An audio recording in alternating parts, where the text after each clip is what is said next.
بسم اللہ الرحمن الرحیم۔ آج ہم حدیث نمبر 41 کو پڑھیں گے۔ حدیث نمبر 41 میں سفر کے بارے میں نبی کریم صلی اللہ علیہ وآلہ وسلم کی ہدایت بیان کی جا رہی ہے۔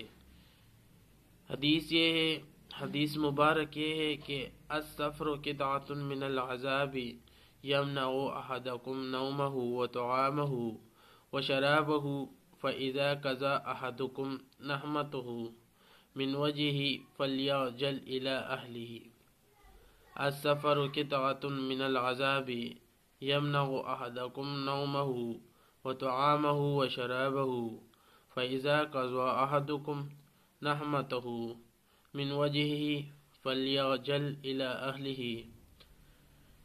ترجمہ: سفر عذاب کا ایک ٹکڑا ہے۔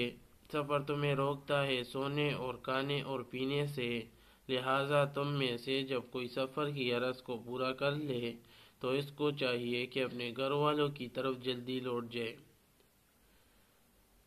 حدیث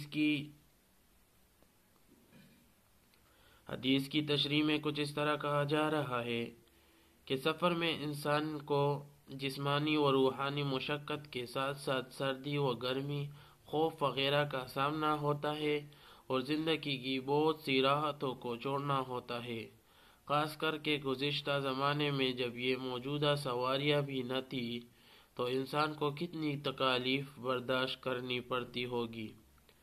یہ وہی شخص جان سکتا ہے جس پر یہ تکالیف پڑتی ہوگی۔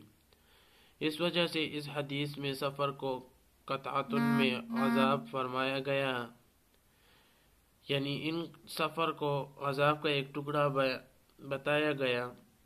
نیز یہ کہ اس حدیث میں سونے کھانے پینے کو بطور مثال کے ذکر کیا گیا ہے، ورنہ سفر اور بھی بہت سی چیزوں سے روکتا ہے، مثلا جمعہ کی نماز، عیدین کی نماز، جماعت کی نماز، روزہ وغیرہ سے۔ تو بھائی دوستو، اگر آپ نے ہمارے اس چینل کو سبسکرائب نہیں کیا ہے تو خدمت حدیث کو سبسکرائب کر لے اور بیل آئیکن کو آل پہ کر دے تاکہ ہماری ویڈیو آپ تک پہلے پہنچ سکے۔ اللہ تعالی ہمیں اور آپ کو اس حدیث پر عمل کرنے کی توفیق عطا فرمائے۔